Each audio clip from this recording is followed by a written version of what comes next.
रेवली देवली के पास हुए भीषण सड़क हादसे ने बिसलवार सोनीग्रा के एक परिवार को गहरे सदमे में डाल दिया है। करीब पखवाड़े पहले कारूलाल सेन की मौके पर ही दर्दनाक मौत हो गई थी, जबकि उनकी पत्नी गंभीर रूप से घायल होकर अहमदाबाद में जिंदगी और मौत से जूझ रही थी, लेकिन किस्मत ने साथ नहीं दिया। उपचार के दौरान पत्नी ने भी दम तोड़ दिया। 2 मासूमों के सिर से माता पिता का साया हमेशा के लिए उठ गया, जिससे उनके जीवन यापन का संकट गहरा गया है। मानवता के नाते ग्रामीण बड़ी संख्या में एकत्रित होकर सोमवार को कलेक्ट्रेट पहुंचे।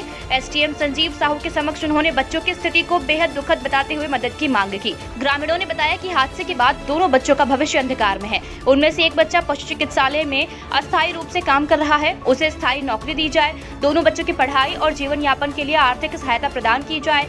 एसडीएम संजीव साहू ने ग्रामीणों को समस्या के समाधान के लिए सकारात्मक कार्रवाई का आश्वासन दिया है। पूरे क्षेत्र में इस घटना को लेकर शोक और सहानुभूति का माहौल है। वहीं लोग उम्मीद कर रहे हैं कि प्रशासन जल्द इन बच्चों की मदद के लिए ठोस कदम उठाएगा। सोनीग्रा से कारूलाल सेन जो सड़क हादसे में पूर्व में मृत्यु हो गई थी, उनके पश्चात उनकी पत्नी भी घायल थी।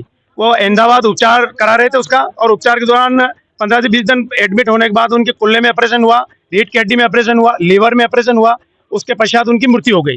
मृत्यु के पश्चात हम लोगों ने माननीय एसडीएम महोदय को अवगत कराया है कि भाई उनका जो 2 छोटे बच्चे हैं, एक छोटा बच्चा है ये और हाँ, और चेतन, और एक वो जो पशु चिकित्सालय में प्राइवेट वहाँ जॉब करता है। तो हम लोग यहाँ आए थे एक सहानुभूति के तौर पे कि भाई उसको शासकीय किया जाए, गरीब परिवार है, तो ऐसी मांग करने के लिए आए और मांग रख रहे हैं।